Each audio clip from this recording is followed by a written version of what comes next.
for the skeptic that's at a bookstore and just wants to determine, is this a credible book? What would be some quick tips, would you say?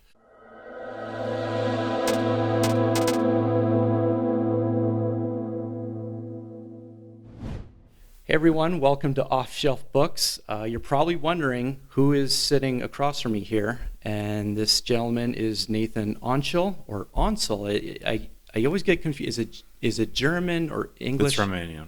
Romanian. Yeah, okay. That's why it's so hard to pronounce. Yeah, so I always struggle with that.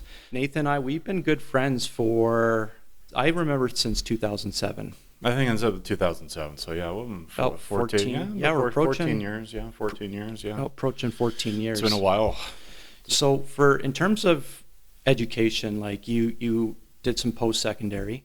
Yeah, I hold a Bachelor of Arts. I didn't major because I wanted kind of the freedom to get an education. I got out of high school, and my parents, I didn't know what I wanted to do. Like right out of high school, I didn't have a career path, unfortunately, figured out at the time. I was still kind of figuring things out.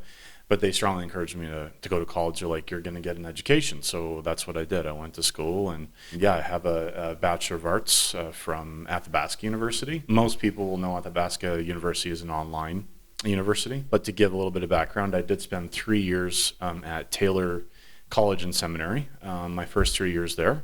And then I did transfer to Athabasca to finish my degree up. So I have a heavy background with my undergrad, in history, theology especially, but also delved into the social sciences too, and I've taken all kinds of courses really. So okay. Pretty well-rounded degree. So you love books. Oh, love books. Love to read. Especially if you go to college, you have to love reading to a degree or learning to a degree or something, right? So yeah, we both love books. I know our genres are a little bit different, but also a little bit similar.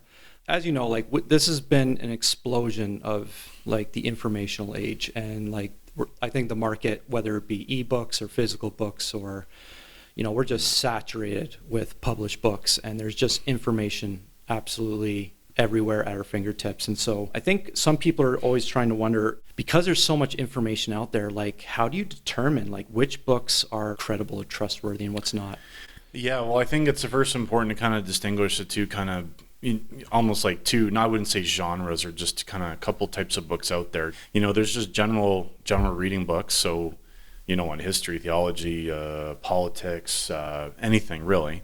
So if you're looking for general information, you're not looking for necessarily to say dive deep into a topic.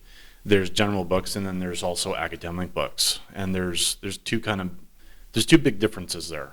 So say, for example, you go to Indigo Chapters, or you go to any local bookstore, and you pick up a book off the shelf.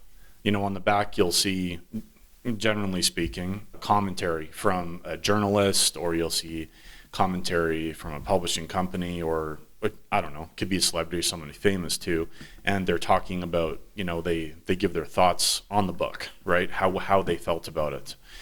It's important to remember, though, that when you read stuff like that on the back of just a general book in the bookstore, all they're trying to do is give you their take on how they found the book.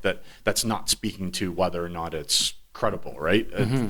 It's their perception, and it's to help you kind of get the sense of, hey, am I going to be interested in this book? Am I not going to be interested? Mm-hmm. So there's that. If you're looking for just general knowledge on a topic, a book in a bookstore is probably the way for you to go. But an academic book goes through a process what we would call peer review. Peer review meaning that experts in a particular field, so these are, typically will be professors at a university, but they also could be other people that have their master's or PhD on a subject, right?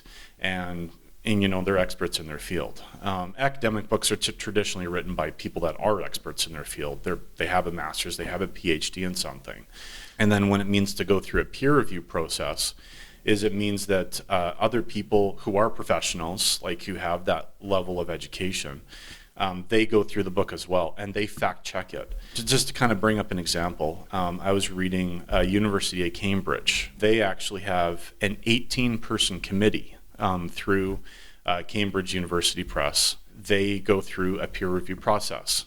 They go through the book, give their feedback, and they actually have to give their formal approval before, before the book is cleared for publishing. Sometimes, like an academic book, the book could go through could have to be rewritten several times, not just submitted to the publisher and here you go. It's actually quite a long process in some cases. Sometimes it takes years. So for the skeptic that's at a bookstore and just wants to determine, is this a credible book? What would be some quick tips, would you say? I would for sure go online to see like what some of the reviews are coming out. Even at a general bookstore, you can find an academic book, right? Mm-hmm. You can find an academically published book. It's important to make sure, I would check I would really check who the publisher is, really. Mm-hmm. Make sure it's I'd make sure it's a well-known publishing company. Some people maybe are quick to dismiss academic or university books as the books of the elites or whatever, right? But in fact, universities are incredible engines of learning, and all the stuff they put out and all the stuff they review can be trusted because people are going with factual evidence that's based in fact, right? They'll have eyewitness reports, they'll have scientific evidence to back them up. They'll have, I don't know, let's say if you're looking at history, in some cases they might have archaeology to back them up as well. It's important that people have factual information when they're writing a book or even reading a book, especially when reading a book. Those are, I would just say, some of the factors. There's probably a lot more out there, but Yeah, because that's a tough one, right? Because this is, like you alluded to, this is an age of information, but also misinformation. So that's a tough one. it's a big tough one, yeah.